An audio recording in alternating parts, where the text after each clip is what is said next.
Exaudi Mtei za asubuhi bwana, asante sana kwa kuungana nami nikiwa hapa Kariakoo moja kwa moja. Tuko hapa bwana, wadau wameamka salama. Kuna wale ambao wanatufuatilia kupitia mtandao wetu wa YouTube East Africa Radio. Wataona Kariakoo ni kama shughuli zinaanza kwa sababu mvua kubwa sana imepiga hapa. Kunavyoonekana, kwa hiyo inapelekea kama kuona shughuli zinataka zianze upya.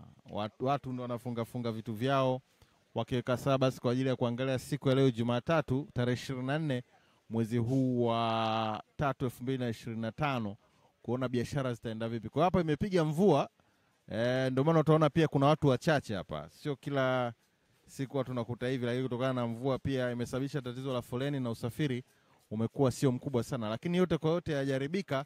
Vile vile tumwalike msikilizaji wetu katika kibiashara zaidi na tumfahamishe kwa sasa wino mzito ambao ameuzoea hapa utakuwa unaruka awali kule kabla hatujafika huku. Wino mzito utakuwa unaruka moja kwa moja katika kipindi cha kuanzia saa 12 kamili. Kwa hiyo hapa tulipo tutakuwa na masuala ya kibiashara zaidi, na kibiashara zaidi tutaangazia ile kamati ambayo iliundwa, kimsingi kamati ya kufuatilia na kuhakikisha raia wa kigeni hawajihusishi na biashara, ambao iliundwa kamati hiyo moja kwa moja. Kamati iliundwa tarehe 5 mwezi wa 2 2025 na waziri wa viwanda na biashara Dr. Selemani Jafo. Kamati hii ilikuwa ni utekelezaji wa maagizo ya Rais Samia Suluhu Hassan ambao alitaka ufanyike uchunguzi kuhakikisha raia wa kigeni hawajishughulishi na biashara zinazopaswa kufanywa na wazawa. Ni kamati ambayo tayari ilishatoa uchunguzi wake ambao ulibaini kuwepo kwa wafanyabiashara wengi wa kigeni ambao wanafanya biashara zinazofanywa na wazawa huku akiuza bidhaa kwa bei ya chini, na jambo hilo kwa mujibu wao linaondoa ushindani. Lakini kwa mujibu wa utafiti ambao ulifanywa na kamati na kuhakikisha kwamba raia wa kigeni hawajihusisha na biashara zinazopaswa kufanywa na wazawa maeneo Kariakoo, ilikuwa inaongozwa na Profesa Eda Loga, na kamati hiyo ilishawasilishwa Dar es Salaam na kubaini wageni wanatumia vitambulisho vya uraia wa Tanzania kusajili biashara zao. Katika maduka 75 wamekuta raia wa kigeni 152 ambao wameajiriwa, huko 97% wanajihusisha na biashara za rejareja, 28 wanaishi nchini kinyume na sheria na 24 wameondolewa hapa nchini. Tutakwenda kuangazia na wafanyabiashara wa hapa kibiashara zaidi. Tukianza moja kwa moja na mwenyekiti, cha kwanza mnahisi ni hatua moja mbele ya kusikilizwa kwa baadhi ya madai ambayo mlikuwa mkiatoa nyinyi kama wafanyabiashara? Ni hatua moja, ni nzuri sana, ila sisi kama wafanyabiashara walishatoa maoni na serikali imesha kuja ikafanya uchunguzi. Kwa hiyo tunachotaka ni utekelezaji, kuona ni kingine na utekelezaji kingine. Kwa hiyo tunashauri serikali na wao ambao tulikuwa tunatoa wafanyabiashara maoni yetu kwamba kuna watu ambao wanafanya shughuli ambazo Watanzania wanaweza wakafanya. Kwa hiyo tunasubiri serikali ya Mama Samia Suluhu Hassan utekelezaji uanze mara moja, kwa sababu na wao wamesha baini hao watu wapo. Kwa hiyo tunasubiri utekelezaji. Sawa. Na ukijaribu kuangalia mkuu, ni kipi ambacho wewe labda kilikuvutia kwenye ile kamati, na labda kipi ambacho unaona labda kiliachwa katika yale ambao waliwasilishwa serikalini? Asante sana ndugu mtangazaji, wana kijio wenzangu wa Tanzania kwa ujumla, habari ya asubuhi. Mimi kwa majina naitwa Uroki Ombeni AC. Mimi nafikiri najivunia sana kuwa na rais ambaye anaweza akasikiliza kero za wananchi wake. Mara ya kwanza 2022 tulimwambia Mama Samia Suluhu, rais wa jamhuri, aangalie mfumo wa kodi. Baada ya miaka miwili akaunda tume ya kuangalia mifumo ya kodi imekaaje ndani ya nchi yetu. Tulifurahi sana, na baadaye wafanyabiashara wao wakampelekea tena kero nyingine ya kutokuwa na ushindani linganifu na wageni.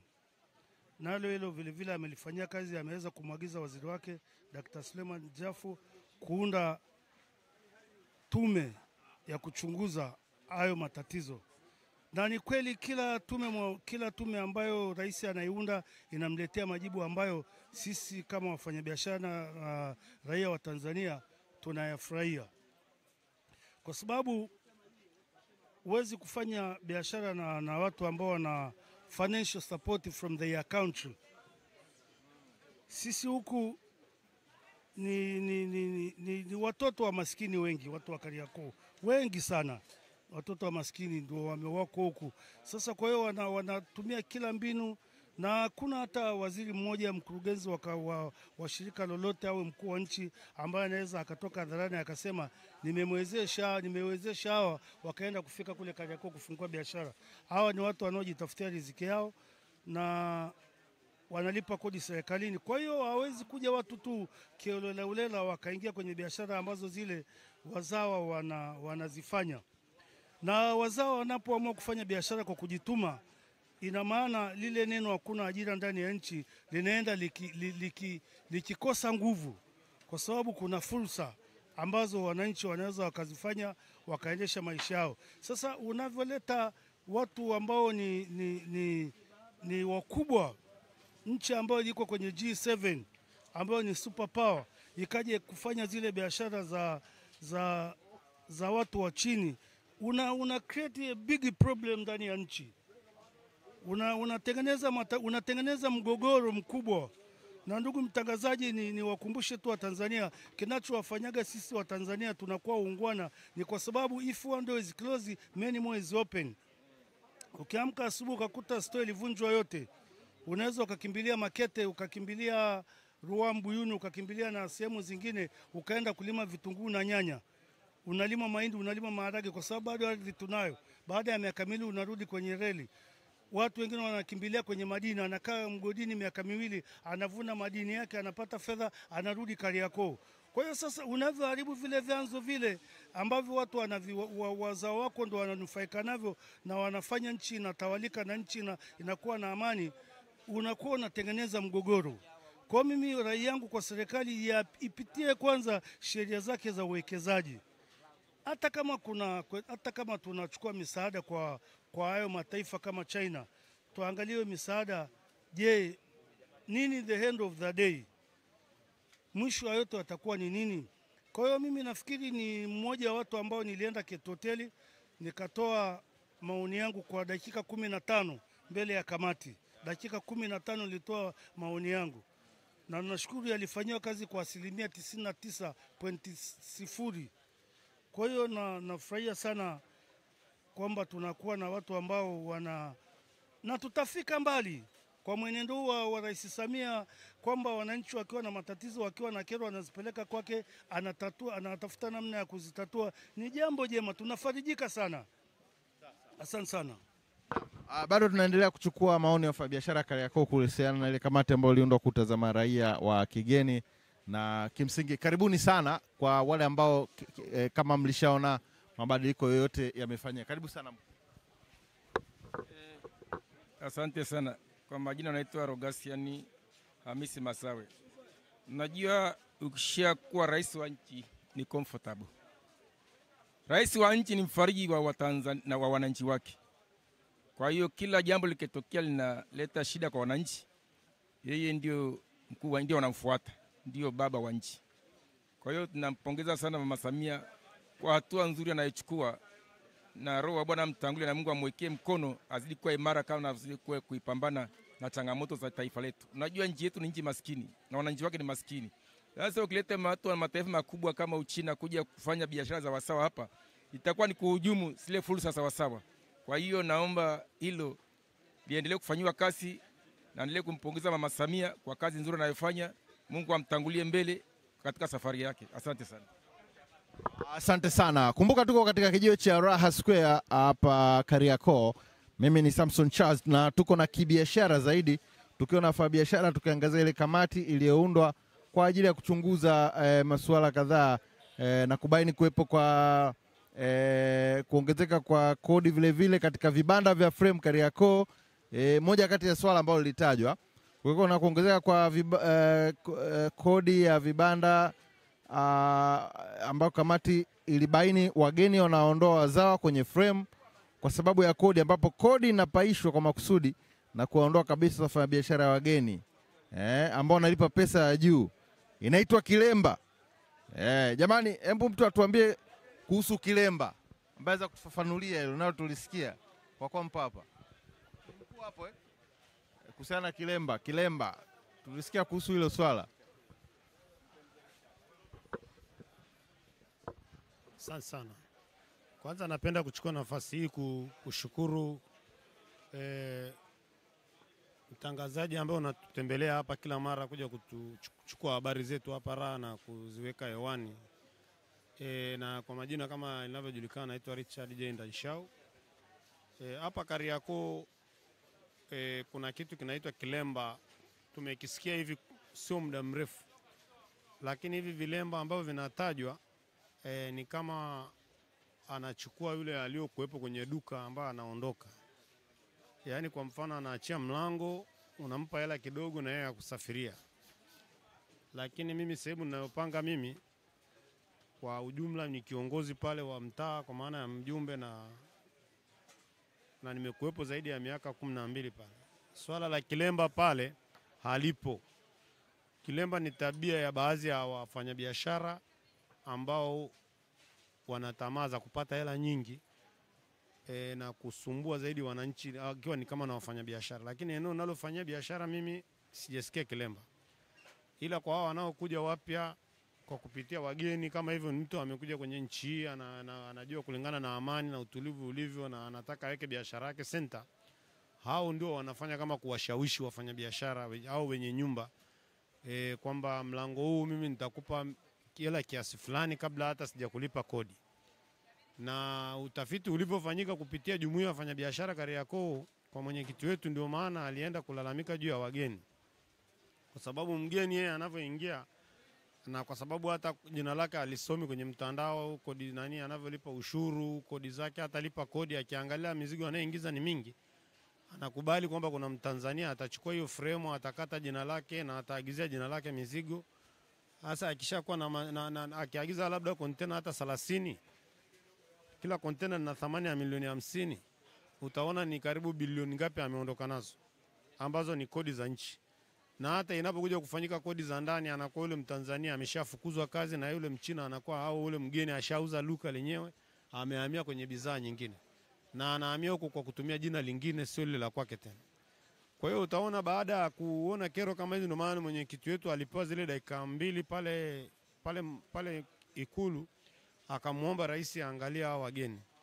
Na baada ya hivi unavyoona sasa hivi, ina maana vilemba vinaelekea mwishoni na ni kama havipo, kwa sababu milango mingi sasa hivi, ina maana bei zitakuwa ni nzuri, na watu wanaofanya biashara kiholela watapata nafasi ya kuweza kuchukua maduka kwa bei nzuri. Na sio soko la kimataifa kwa majina, na sio soko la kimataifa kwa jina, ila ni soko la kimataifa kutokana na huduma ambazo zinatolewa, kutokana na hali halisi ya soko ilivyo, ili watu wote waweze kuridhika kuingia katika soko na kutoka bila kupata mashaka. Kwa sababu sasa hivi mtu anapoingia mahali hapa, especially mgeni, anachanganyikiwa.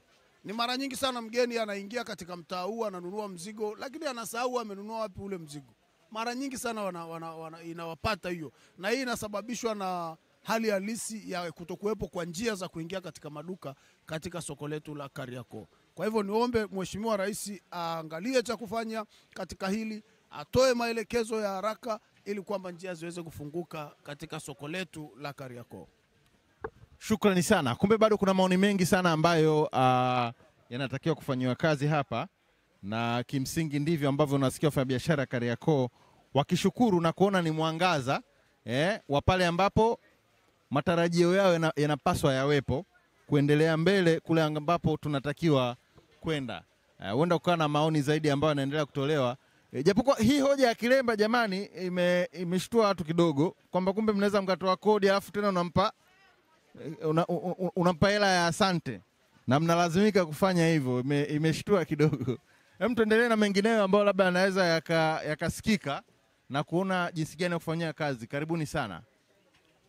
Karibuni sana kwa mengineyo ambayo mnaweza mkasema na namna ambavyo yafanywe kazi. Asante sana mtangazaji, na nachukua nafasi kwanza kumshukuru aliyopita kiongozi wetu wa jumuiya ndugu yetu JB Masawe kwa yale aliyosema. Kwa sasa hivi kwa wafanyabiashara wa Kariakoo, kero ambayo ni kubwa kuliko yote ni kufikiwa na wateja madukani. Yaani hawezi kuja mtu na gari Kariakoo anakuja kufanya manunuzi. Labda akifika Kariakoo apaki kule maeneo ya Upanga, ndio gari yake inaweza ikawa salama. Upanga na kuendelea kule. Na kwa kama anatokea huku maeneo huko apaki Ilala. Sasa kama anakuja kununua mahitaji kwenye soko la kimataifa kubwa kama hili, ni kweli mwenyekiti wetu aliomba sana swala la barabara na njia zile za kutembea. Na kama unavyofahamu sheria za nchi yetu zinaruhusu mwananchi kwenda sehemu yoyote na bila kuvunja sheria za eneo husika. Ukiangalia jinsi sheria zile za mipango miji, mipangilio kwa hapa eneo la Kariakoo zilivyoharibika, ndio maana tumeona mtu peke yake ambaye anaweza akatusaidia juu ya hili sio mwingine isipokuwa ni rais wetu wa Jamhuri ya Muungano wa Tanzania kwa kushirikiana na TAMISEMI. Ili mtu akitoka nchi yoyote anataka kuja kufanya manunuzi Kariakoo, hapaki gari lake pale aingie kwenye duka anunue, kama vile ilivyo pale Mlimani City. Upande wa uwekezaji hapa sisi wafanyabiashara wa ndani tunapata mateso ya kutosha. Na sasa hivi tunapumulia mashine kuhusu wateja, lakini ukifungua duka kama Sinza, maeneo kama Mwenge, unaweza kufanya biashara. Kariakoo tumesongamana pa kutosha. Na kwa hali hiyo tunatoa nafasi tena kwa waziri wa viwanda na biashara kuwaza namna ya kupanua hili soko, kulifanya liwe la kisasa zaidi. Kwa maana liwe linapitika mwanzo usiku na mchana. Sasa hivi unaona tumezindua masaa 24. Masaa 24 kwa wafanyabiashara wengi wameshindwa kufungua usiku kwa sababu hata huyo mgeni atapita wapi sasa na gari lake aje anunue. Meza zimejaa mno barabarani, na hata wale ambao wanafanya usafi usiku nao wakati mwingine wanaweza akaweka gari hapo masaa mengi, na kuna makontena yanayoshuka usiku. Kwa hiyo biashara hapa tatizo kubwa ni msongamano, na tunachomuomba serikali ni kwamba iangalie kwa jicho la huruma wafanyabiashara ambao wana maframe. Ndio wanaathirika sana kwa sababu kuna kodi nyingi zinatudondokea, ikiwepo za usafi, ikiwepo kodi zingine kama hawa wenzetu ambao ni upande wa Wizara ya Mambo ya Ndani, Jeshi la Zimamoto. Yaani haya makodi yote yanayotudondokea kwa sasa hivi ni mengi. Tulikuwa tunaomba yaangaliwe namna ya kupunguza, yawekwe kwenye kapu moja. Kama mtu akikata leseni ana haja ya kufuatwa, sijui tena kufuatwa na mtu wa fire, mtu wa usafi, mtu wa manispaa upande wa ulinzi, kuna mlinzi yupo. Yaani kodi ni nyingi na wenye nyumba wanasumbua, umeme unakatika kila mara kwa mara. Kitu ambacho tulikuwa tunaona kama upande wa TANESCO wanamhujumu mama kwenye hilo eneo, kwa sababu masaa 24 na soko la kimataifa halipaswi umeme kukatika kabisa. Natakiwa muda wote umeme huo unawaka, na hata kama kuna emergency inatokea sehemu zingine huko ndio umeme ukatike. Yaani hapa ni zaidi ya Muhimbili, kwa sababu kuna watu wana maduka kule chini kwenye underground, kuna joto sana, wanatumia feni. Sasa unapozima umeme na tena bila taarifa, ni bora hata ingetoka taarifa kwenye mtandao kama maji wanavyofanya sasa hivi. Jamani, siku fulani maji yatakatika, lakini wakati huo unatunza maji kwenye madumu. Umeme hamna sehemu ya store. Una sehemu ya kutunza umeme, na maana ukikatika umekatika. Kama una generator unabaki kwenye giza. Sasa ndio umetangaza masaa 24 mara umeme umekatika. Kwa hiyo katika hujuma za hawa wenzetu ambao wanamhujumu Masamia, hawa upande wa TANESCO wanamhujumu kweli kweli. Kwa sababu serikali inasema hivi, huku nyuma wengine wanakata umeme upande huu wanawasha, ukienda kuwafuatilia wanakuambia sijui hili generator la huku limechemsha, hili la huku limepanda. Wanatuletea siasa ambazo hazipo.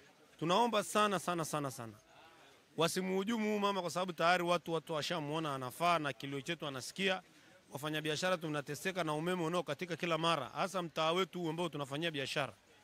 Ni kero kubwa sana, kubwa kuliko unavyowaza, na watu ni wengi mjini sasa hivi wanakuja kufanya manunuzi.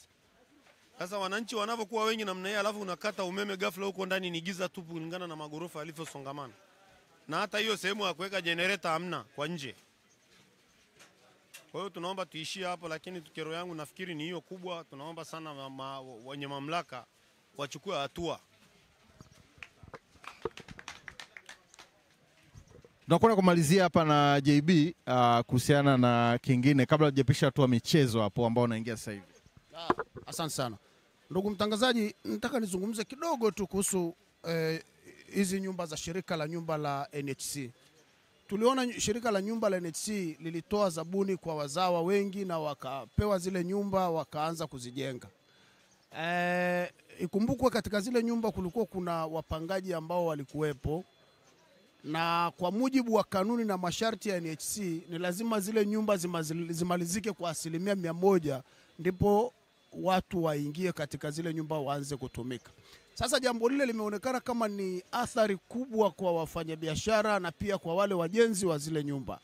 Pengine ile nyumba mtu alikubaliana katika mkataba ni kuijenga kwa floor 10 au 11 au 12, lakini nyingi ni floor 10. Sasa kitendo cha mtu kuanza ujenzi kuanzia underground alafu kufika floor 10 na hadi amalize mpaka tiles mpaka kila kitu ndo watu waingie ni shida. Mfumo wa Kariakoo hauko hivyo. Mfumo wa Kariakoo huko unajenga underground, unajenga floor ya kwanza, ukimaliza ya pili watu wanaanza kuingia, lakini wakati huo utaratibu unaendelea juu wa ujenzi.